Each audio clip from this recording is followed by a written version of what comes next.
il est prédicateur dans l'église. Lorsqu'il remarque que son partenaire obtient de meilleurs résultats que lui dans son devoir, il devient jaloux. Pour surpasser son frère et gagner le respect, il travaille dur en secret. Lorsque ses rêves sont brisés, il sombre dans la négativité.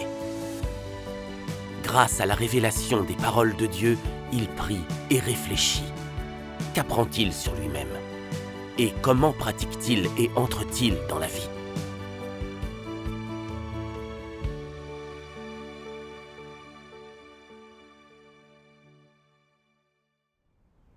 Au début de l'année 2021, j'étais prédicateur et frère Mathieu présidait avec moi aux travaux de l'église.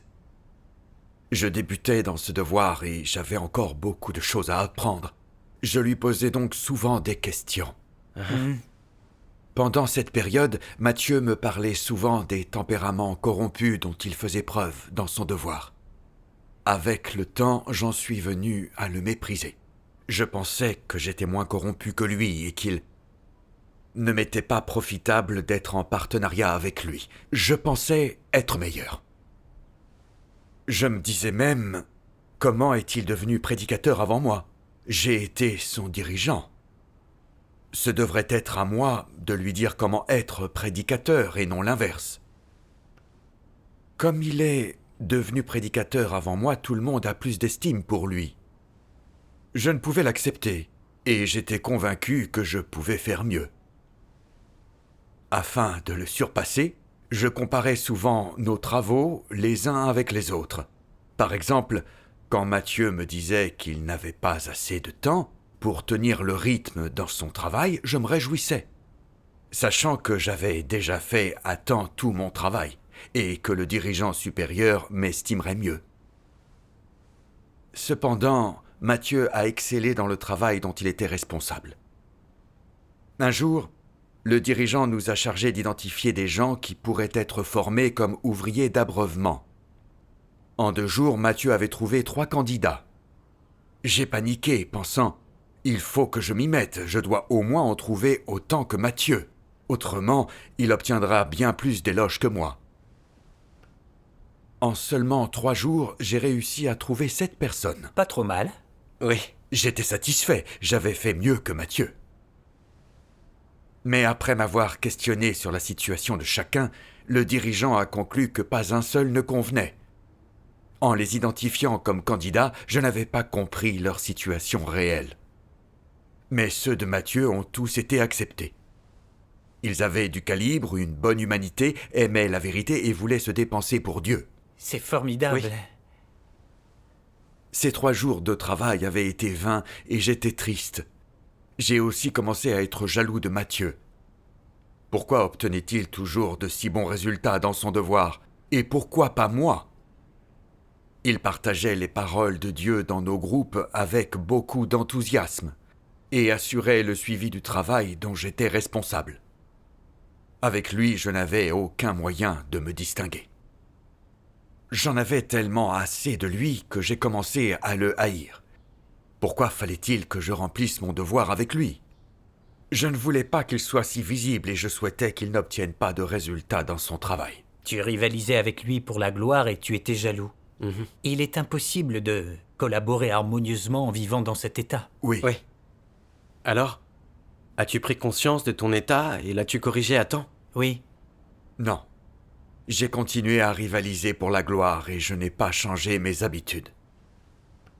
Pendant ce temps, je supervisais le travail de sœur Anaïs, une dirigeante d'église. Ça n'allait pas bien dans son devoir et mon dirigeant m'a demandé de la soutenir. Mais quand je l'ai contactée, elle m'a dit qu'elle s'était déjà adressée à Mathieu pour chercher et échanger. Mathieu avait partagé avec elle les paroles de Dieu et il avait déjà aidé. Cela m'a donné l'impression de n'avoir aucun rôle. J'étais vraiment très mécontent que Mathieu se soit mêlé de mon travail. Cette dirigeante d'église était sous ma supervision et je ne voulais pas que l'on pense que je ne m'acquittais pas de mon devoir ni ne résolvais les problèmes. Plus j'y pensais, plus j'étais en colère et je ne voulais plus travailler avec Mathieu. Je voulais travailler seul, car ainsi je pourrais faire en sorte qu'on me remarque. Après cela, j'ai essayé de l'éviter en faisant mes devoirs. Un jour, Mathieu m'a demandé d'étudier un problème qu'on allait aborder en réunion. Il m'a appelé et m'a envoyé un message, mais je l'ai délibérément ignoré. Je ne voulais pas lui parler. Quand il me questionnait sur le travail, je ne répondais plus. Et s'il voulait que j'échange en réunion, je me taisais pour qu'il échange lui-même. Je me disais, tant que tu es là, les autres ne me remarqueront pas. À quoi bon échanger ? Au cours d'une réunion, Mathieu m'a demandé mon avis après avoir fini d'échanger. J'estimais qu'il avait trop parlé, il avait dit tout ce que je voulais dire. Et j'étais mécontent. Je lui ai donc répondu « Tu échanges avec un tempérament arrogant. Tu n'as pas exposé ta propre nature corrompue. Tu as parlé vaguement de tes compréhensions. Et n'as abordé aucun détail. » Je savais que ce n'était pas tout à fait vrai, c'était délibéré. Je voulais juste doucher son enthousiasme pour qu'il parle moins lors des réunions à venir. Quand il m'avait envoyé des messages me demandant comment j'allais, je n'avais pas répondu. J'ai pensé qu'il aurait compris que je ne voulais pas travailler avec lui. J'avais même envie qu'il cesse de m'envoyer des messages. J'avais juste envie qu'il parte et me laisse mettre mes talents à profit. Je voulais aussi faire mon devoir à plein temps, comme lui, de sorte que chaque fois que les autres auraient besoin de moi, je puisse être présent immédiatement pour eux. Ainsi, ils auraient une haute opinion de moi. Je voulais quitter mon travail mondain et me consacrer entièrement à mon devoir. Mais il fallait tout de même que je travaille pour subvenir à ma famille. J'étais assez déprimé de ne pas pouvoir me consacrer à plein temps à mon devoir comme Mathieu. Je pensais même, si je cessais d'être prédicateur, je n'aurais plus alors à faire équipe avec lui. En changeant de devoir, je ne subirais pas son influence, et je pourrais me distinguer. Mais quand j'ai envisagé d'abandonner mon devoir, je me suis senti un peu coupable et je n'ai pas su quoi faire. J'ai prié Dieu, lui demandant de m'aider à comprendre mon état. J'ai pensé à ces paroles de Dieu. Les devoirs sont de Dieu. Ils sont la responsabilité qu'il donne à l'homme. Comment l'homme devrait-il les comprendre ? Puisque c'est mon devoir et la commission que Dieu m'a confiée, c'est ma responsabilité. Je dois être tenu par l'honneur de l'accepter. Je ne peux pas le refuser. Je ne peux pas choisir. Ce qui m'incombe est certainement ce que je dois faire. Ce n'est pas que je sois inapte à choisir, c'est que je ne dois pas choisir. C'est là la raison que doit avoir un être créé. Amen. Grâce à ces paroles de Dieu, je me suis rendu compte que Dieu nous donnait nos devoirs. Je devais m'en tenir à mon devoir et à mes responsabilités. Il ne fallait pas que j'élude mes responsabilités. C'était la raison que je devais avoir. Mais parce que mon désir de surpasser Mathieu n'avait pas été assouvi, je voulais renoncer à mon devoir. C'était blessant pour Dieu. Je ne considérais pas mon devoir comme une responsabilité, mais plutôt comme une bonne façon de me distinguer et un moyen de gagner le respect et l'admiration. Je voulais renoncer à mon travail et me consacrer à plein temps à mon devoir, non pas pour satisfaire Dieu en faisant ce devoir, mais plutôt pour rivaliser avec mon partenaire pour un statut et le surpasser. Ne pouvant pas faire mon devoir à temps plein pour des raisons pratiques, je voulais changer de devoir pour avoir la possibilité de me distinguer. La réalité m'a montré que ce que je faisais n'était pas pour faire mon devoir, mais pour utiliser celui-ci comme une chance d'obtenir un statut. Dieu déteste un tel comportement. C'est juste. Plus tard, j'ai trouvé ces paroles de Dieu.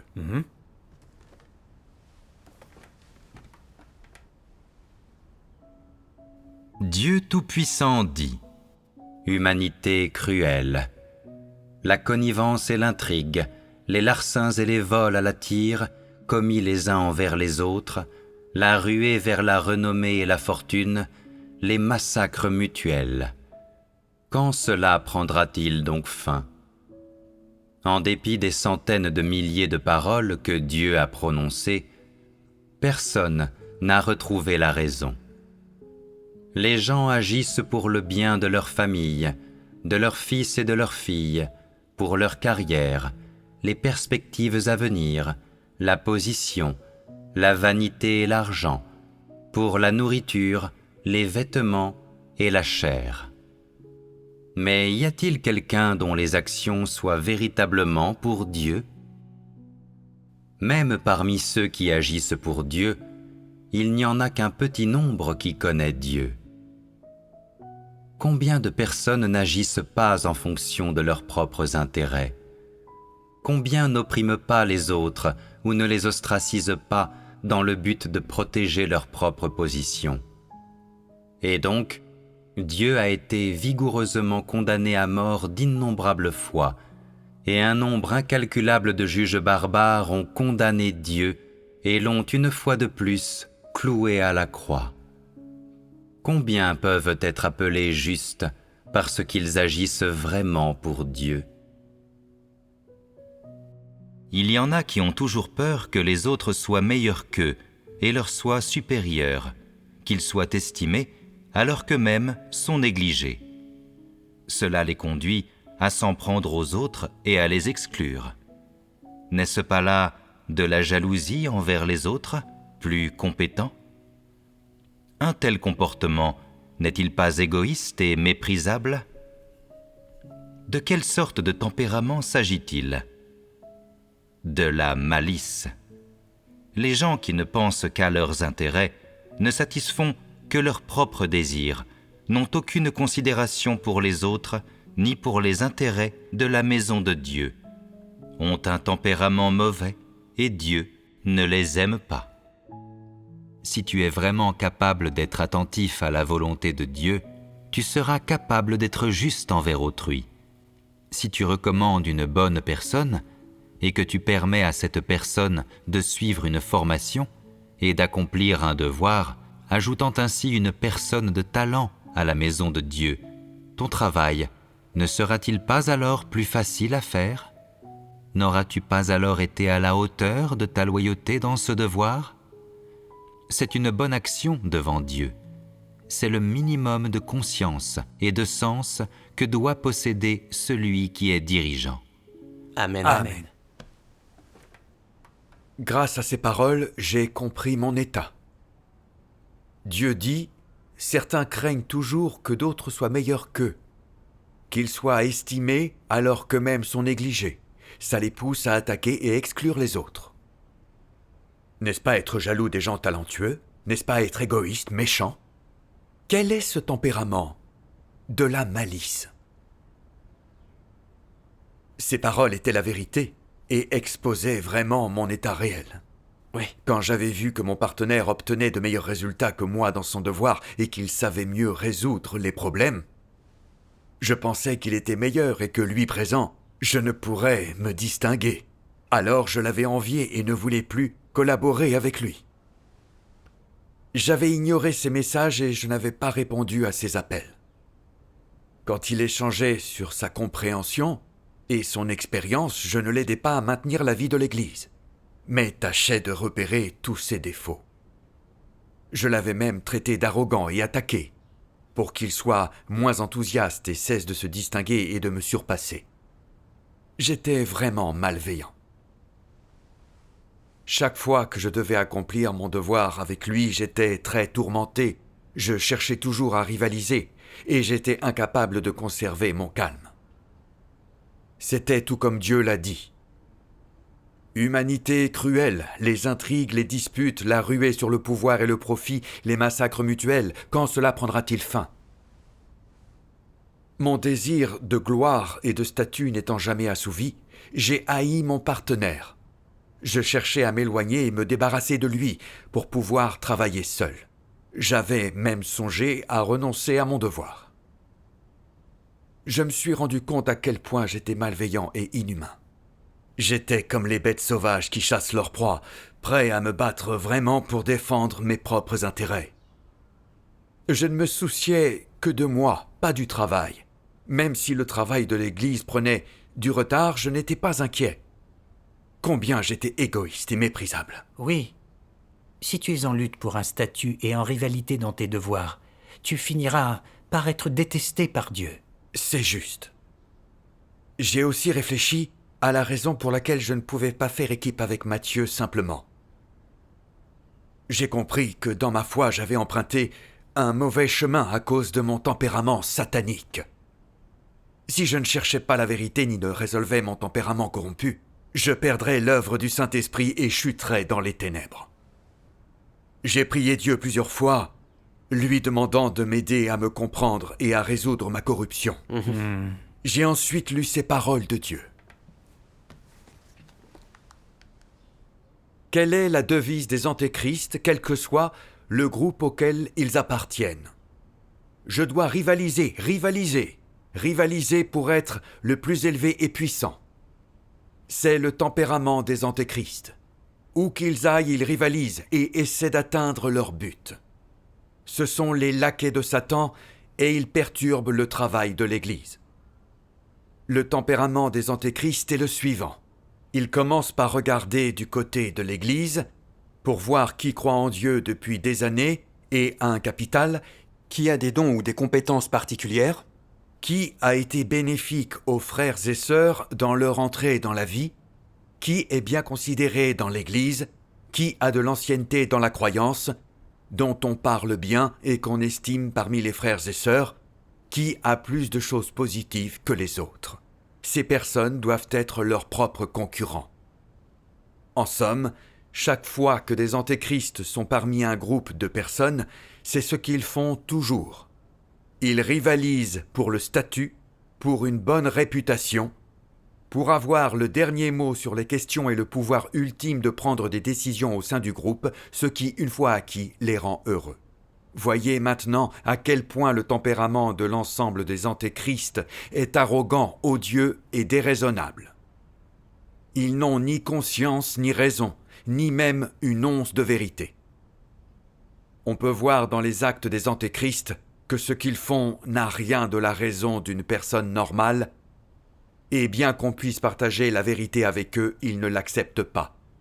Quelle que soit la justesse de ce que tu dis, ils ne peuvent l'admettre.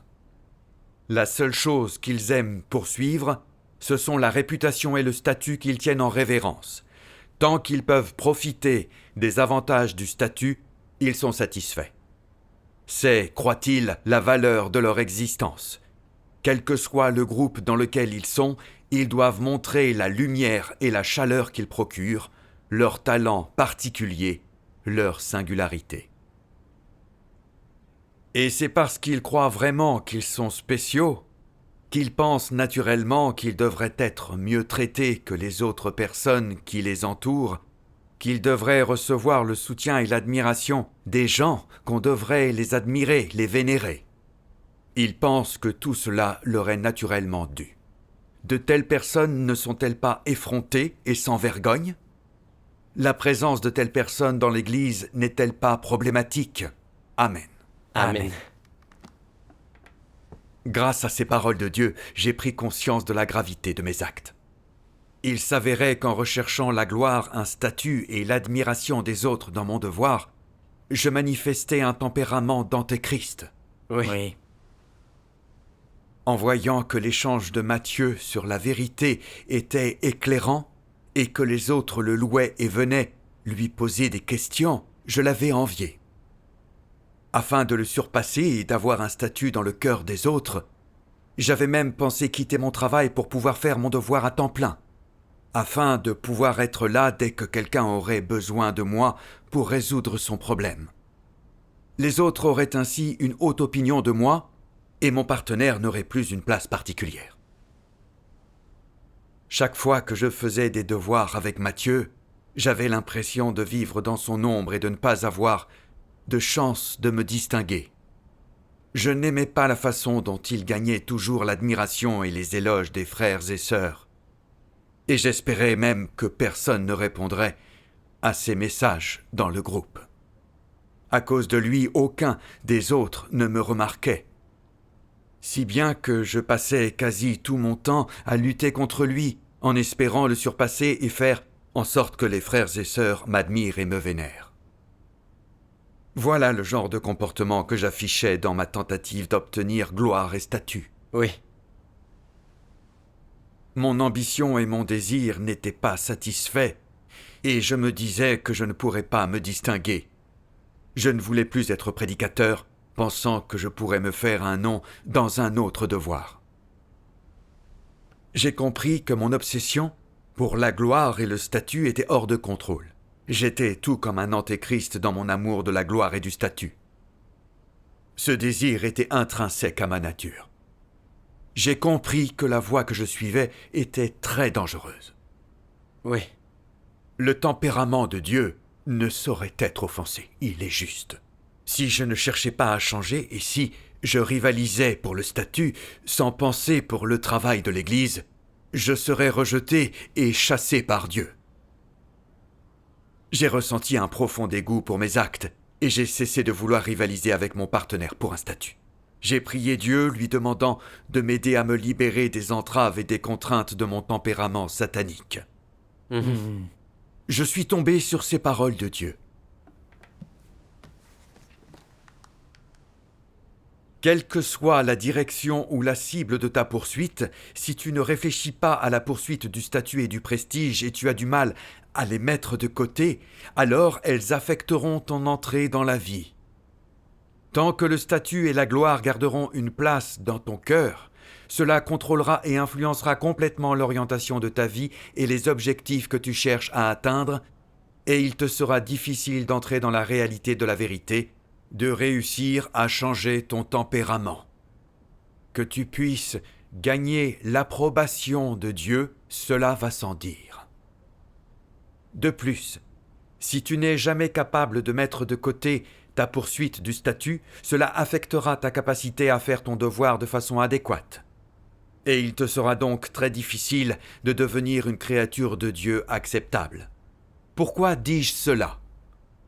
Dieu déteste plus que tout que des gens poursuivent le statut, parce que la poursuite du statut est un tempérament satanique. C'est un mauvais chemin, issu de la corruption de Satan. C'est quelque chose qui est condamné par Dieu, et c'est précisément ce que Dieu juge et purifie. Dieu méprise les gens qui poursuivent le statut, et pourtant, tu rivalises encore pour le statut. Tu chéris et protèges le statut en essayant sans cesse de te l'accaparer. Et par nature, tout cela n'est-il pas hostile à Dieu ? Le statut n'est pas ordonné pour les gens par Dieu. Dieu fournit aux gens la vérité, le chemin et la vie. Et finalement, il fait de chacun d'eux une créature acceptable de Dieu, une créature de Dieu petite et insignifiante, pas quelqu'un qui a un statut et du prestige et qui est vénéré par des milliers de personnes. Et donc, quel que soit l'angle à partir duquel il est considéré, courir après le statut est une impasse. Peu importe à quel point ton excuse pour rechercher un statut est raisonnable, cette voie est toujours la mauvaise et elle n'est pas louée par Dieu. Quels que soient tes efforts et quel que soit le prix que tu payes, si tu désires un statut, Dieu ne te le donnera pas. S'il n'est pas donné par Dieu, tu échoueras. Et si tu continues à lutter, il n'y aura qu'un seul résultat, tu seras exposé et tu seras expulsé, ce qui constitue une impasse. Amen. Amen. Grâce à ces paroles, j'ai vu que non seulement ma quête d'un statut entravait mon devoir, mais qu'elle m'empêchait d'être à la hauteur d'un être créé. Parce que j'étais en quête d'un statut, que j'essayais de surpasser Matthieu et de gagner l'admiration, et que j'étais toujours en compétition, j'étais de plus en plus malveillant et dépourvu d'humanité normale. J'ai vu que chercher la gloire et le statut n'était pas la bonne voie, et que c'était une route qui s'oppose à Dieu. Oui, c'est si vrai. Étant donné que j'estimais être un croyant et un être créé, je devais me soucier de chercher la vérité et cesser de lutter pour quelque chose d'aussi inutile que la quête de la gloire et du statut. Ainsi seulement je pourrais éviter de faire le mal et de résister à Dieu. J'ai adressé une prière à Dieu. Ô Dieu, j'en suis arrivé à reconnaître ma nature satanique. Mon obsession pour la réputation et le statut m'a rendu jaloux de Matthieu et non coopératif. Ô Dieu, désormais je me repentirai et ne chercherai ni gloire ni statut. Je ne chercherai que la vérité et je ferai bien mon devoir. Ô Dieu, guide-moi et aide-moi. Ton échange m'a montré que chérir gloire et statut jusqu'à sacrifier les intérêts de l'Église était un tempérament d'antéchrist. On est susceptible d'offenser le tempérament de Dieu. Oui. C'est une conséquence assez grave. Au cours de mes dévotions, je suis tombé sur ces paroles de Dieu. Quels sont vos principes pour votre conduite ? Vous devez vous conduire selon votre rang, trouver le rang qui vous convient et accomplir le devoir qui vous incombe. Ainsi, on est quelqu'un de sensé. À titre d'exemple, Il y a des gens qui sont bons dans leur métier et capables d'en maîtriser les principes. ils devraient faire les examens finaux. Il y a des gens qui peuvent donner des idées et des conseils dont tous les autres peuvent tirer parti pour mieux accomplir leur devoir. Ils devraient donc donner des idées. Si tu peux trouver le rang qui te convient et travailler en harmonie avec tes frères et sœurs, tu accompliras ton devoir et tu te conduiras convenablement selon ton rang. Amen. Amen. Ces paroles de Dieu m'ont donné un chemin de pratique. J'ai pensé, je suis une personne ordinaire, je devrais chercher à devenir un véritable être créé. Rester à ma place, travailler en harmonie avec les autres et faire mon devoir au mieux de mes capacités. Cela seul est le bon chemin. Oui. Quand Dieu avait fait en sorte qu'Adam donne des noms aux animaux, il avait accepté les noms qu'Adam avait trouvés. Il n'avait pas rejeté Adam, ni trouvé ses propres noms pour montrer combien il était plus grand. Il avait accepté les choix d'Adam. Cela m'a montré que l'humilité et la discrétion de Dieu sont vraiment adorables. Oui. Oui. Dieu est suprême, le Seigneur de toute la création, et pourtant il se cache humblement. Quant à moi, je n'étais qu'un être créé ordinaire, mais je voulais toujours me mettre en valeur et gagner le respect. J'essayais même de réprimer ceux qui obtenaient de bons résultats au nom de mon statut et de ma réputation. Je n'étais que trop arrogant et irrationnel. J'ai tellement regretté tout ce que j'avais fait que je me suis présenté devant Dieu pour me repentir et prier, lui demandant qu'il me donne le courage de m'exposer devant mon partenaire. Dieu soit Amen. loué. Plus tard, je me suis décidé à présenter mes excuses à Matthieu, exposant mon tempérament d'antéchrist, mon désir de rivaliser pour la gloire et le statut. En pratiquant de cette manière, je me suis senti bien plus en paix. Plus tard, Matthieu a trouvé quelques paroles de Dieu pertinentes par rapport à mon état, et qui m'ont été très utiles. Dieu soit loué. J'ai été très reconnaissant à Dieu. Je lui ai fait le serment de me conduire comme il me l'a demandé. Après cela, j'ai cessé d'ignorer les messages de mon partenaire, et j'ai commencé à le tenir au courant de l'état de tous mes projets, lui permettant de me superviser et de m'assister. Nous avons discuté de notre travail et avons fait équipe lors des réunions. Nous nous sommes complétés et avons soutenu le travail de l'Église en tant qu'équipe. Dieu soit loué. Dieu soit loué.